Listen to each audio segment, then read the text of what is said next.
It is a great honor to be able to sit with you here in Switzerland and see all of your beautiful faces, so many different colors and places that you come from, so many backgrounds. When I look out, I see my family, the tribe of many colors, and I'm really pleased to be here with you today. It was several months ago that I was at another workshop working in Arizona, in the United States. And I went outside to say my prayers, as I do every night.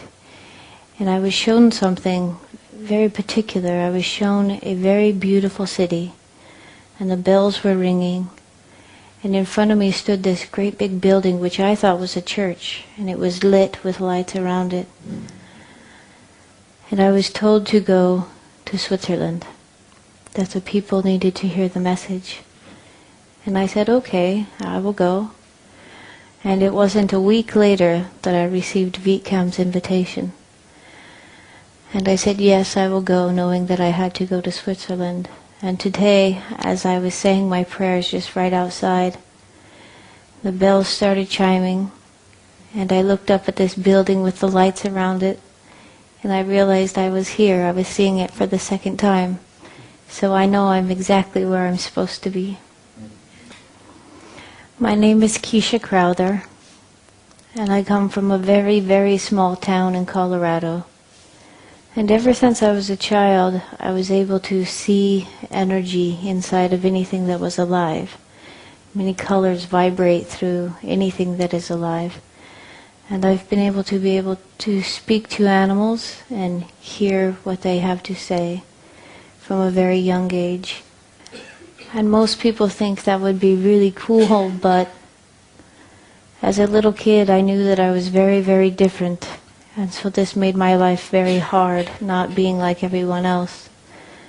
And I was learning lessons from the other side. A voice would teach me very specifically things that I needed to learn so that one day I would be able to teach these things.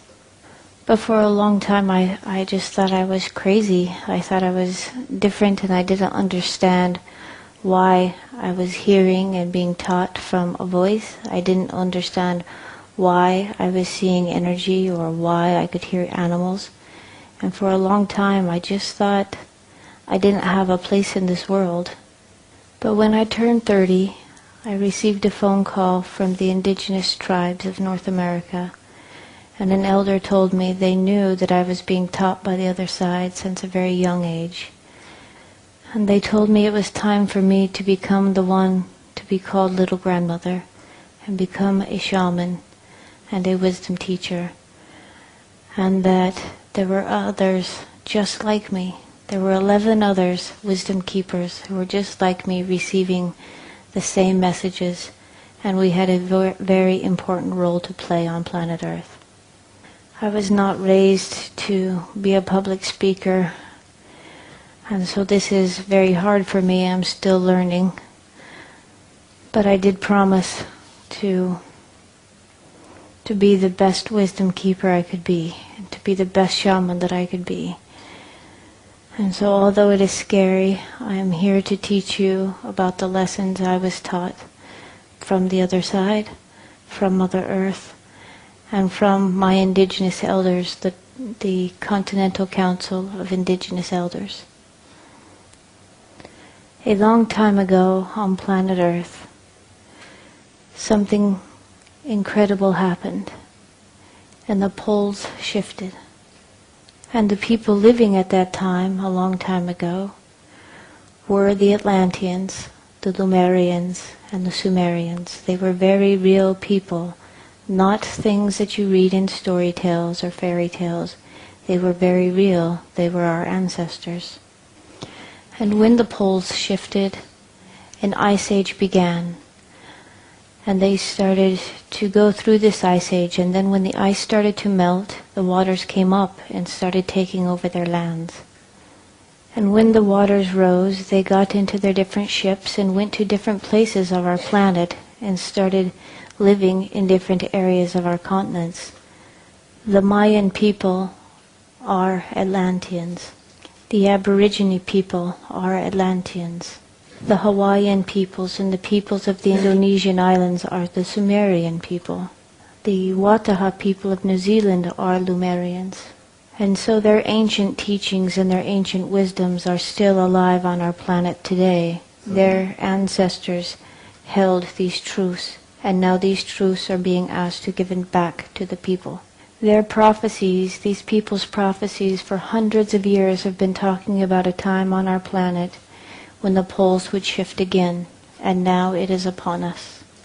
For hundreds and hundreds of years, the prophecies from indigenous tribal people have been saying a time would come when Mother Earth would shift and be reborn into her heaven.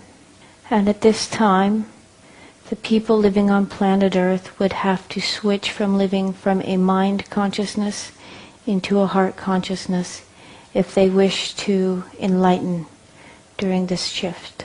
They spoke of a people who would come to the planet, the strongest of the strong of all souls and all spirits to arrive.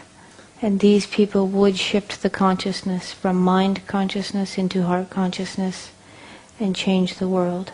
And these people would be called the tribe of many colors. And we are the tribe of many colors. It is us that they were talking about.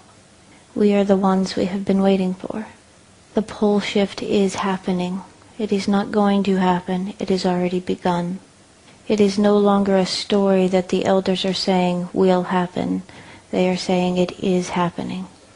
Due north is no longer due north. It is changing all over the planet. And the poles will not stop shifting until it is completely shifted. A universal truth that we must understand is that Mother Earth is sacred to all beings. And we, the human beings living upon her, will not be allowed to kill her. And yet we have come very, very close. We have done things that we do not have answers for. We have done things to planet Earth that none of our science has a way to fix. We are the ones that must change the way we are living. There is no other people to come and save us. There is no Savior to come and save us. It is us that must save us. The ozone layer is disappearing. The planet's temperature has risen in 2 degrees. Although 2 degrees does not affect the human body, it affects wildlife immensely. The temperature